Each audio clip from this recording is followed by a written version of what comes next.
Assalamualaikum warahmatullahi wabarakatuh. Perkenalkan, nama saya Narwati, NIM J1A119038 dari kelas reguler A angkatan 2019 Fakultas Kesehatan Masyarakat. Di sini saya akan memberikan edukasi terkait penyakit stunting pada masyarakat pesisir dan kepulauan. Nah, sebelumnya perlu kita ketahui, apa sih itu stunting? Stunting adalah masalah kurang gizi kronis akibat kurangnya asupan gizi dalam waktu yang cukup lama sehingga mengakibatkan gangguan pertumbuhan pada anak. Seorang anak dianggap mengalami stunting jika tinggi badan mereka lebih rendah atau pendek dari standar usianya atau biasa dikenal dengan sebutan kerdil. Selanjutnya, apa sih penyebab stunting pada anak? Penyebab utama stunting adalah kekurangan gizi kronis sejak bayi dalam kandungan hingga periode awal kehidupan anak atau 1000 hari setelah lahir. Beberapa faktor yang mengakibatkan kekurangan gizi kronis antara lain: 1.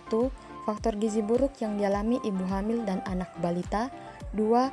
Kurangnya pengetahuan ibu mengenai gizi sebelum hamil, saat hamil, dan setelah melahirkan. 3. Terbatasnya akses pelayanan kesehatan, termasuk layanan kehamilan dan postnatal atau setelah melahirkan. 4. Kurangnya akses air bersih dan sanitasi. Dan yang kelima, kurangnya akses makanan bergizi karena ketidakmampuan biaya. Selanjutnya, gejala stunting. Beberapa gejala stunting yang bisa diidentifikasi yaitu: 1. Tubuh pendek di bawah rata-rata karena pertumbuhan melambat. 2. Pertumbuhan gigi terlambat. 3. Buruknya kemampuan fokus dan mengingat pelajaran. 4. Pubertas yang terlambat. Dan kelima, anak menjadi lebih pendiam dan tidak banyak melakukan kontak mata dengan orang di sekitarnya, biasanya pada anak usia 8-10 tahun. Berikutnya, dampak dari stunting. Stunting dapat memberikan dampak buruk pada anak, baik dalam bentuk jangka pendek maupun jangka panjang. Dampak jangka pendek stunting adalah terganggunya perkembangan otak, kecerdasan, gangguan pada pertumbuhan fisiknya, serta gangguan metabolisme.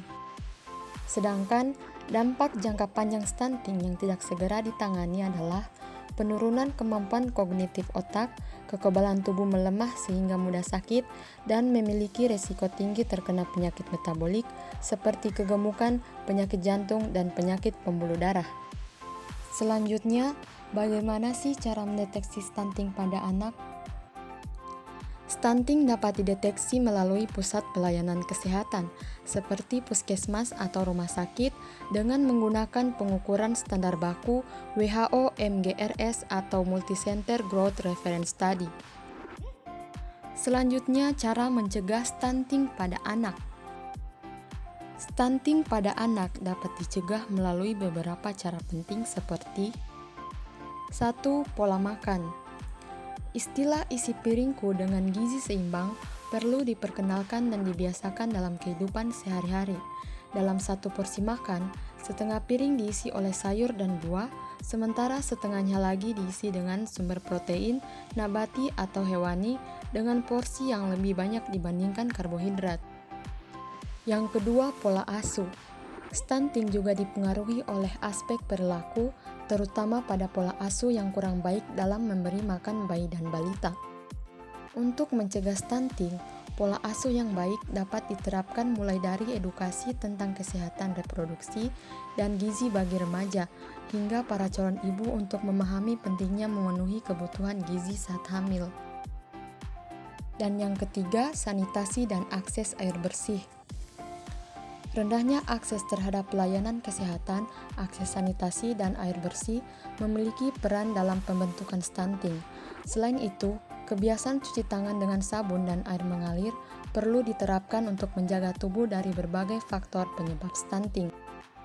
Nah, setelah kita mengetahui penjelasan mengenai stunting pada anak, edukasi apa sih yang perlu kita berikan kepada masyarakat terkait penyakit stunting ini?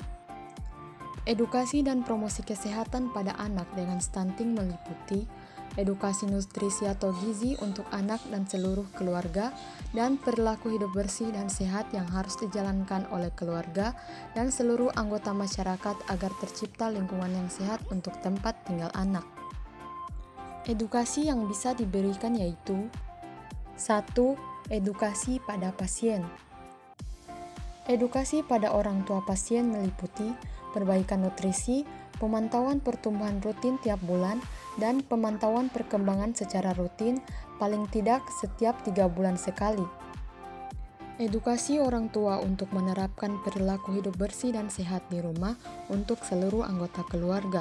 Evaluasi tata laksana dapat dilihat dari kenaikan berat badan, biasanya nyata terlihat setelah 1-2 minggu, dan kenaikan panjang atau tinggi badan setelah 1-2 bulan.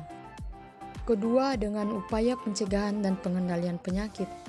Upaya pencegahan dan pengendalian penyakit harus dilakukan tidak hanya oleh anak dan keluarganya, namun oleh seluruh masyarakat dan pemerintah. Persiapan kehamilan, kehamilan yang sehat, ASI eksklusif, makanan pendamping ASI berkualitas, stimulasi psikososial, dan perkembangan sesuai usia, lingkungan yang sehat dan gembira, serta pemantauan pertumbuhan dan perkembangan rutin ke tenaga kesehatan dapat mencegah terjadinya stunting. Kementerian Kesehatan memiliki program suplementasi vitamin A dan imunisasi untuk mencegah dan mengatasi stunting dan masalah gizi lainnya. Pelayanan posyandu juga sangat penting dan merupakan garda terdepan dalam mendeteksi anak dengan gangguan pertumbuhan termasuk stunting. Yang ketiga yaitu dengan cara vaksinasi. Vaksinasi dapat mencegah terjadinya penyakit-penyakit yang dapat dicegah dengan vaksin. Hal ini dapat melindungi anak dari infeksi kronis yang dapat mempengaruhi pertumbuhannya. Untuk anak stunting, imunisasi harus tetap diberikan. Anak dengan stunting dapat mengalami penurunan fungsi imun. Hal ini mengakibatkan pemberian imunisasi mungkin tidak seefektif pada anak dengan gizi baik. Meskipun demikian, sebagian besar anak dengan malnutrisi dapat meningkatkan respon imun protektif setelah vaksinasi, walau waktu, kualitas, dan durasi respon dapat berbeda. Oleh karena itu, imunisasi tetap penting diberikan pada anak dengan stunting.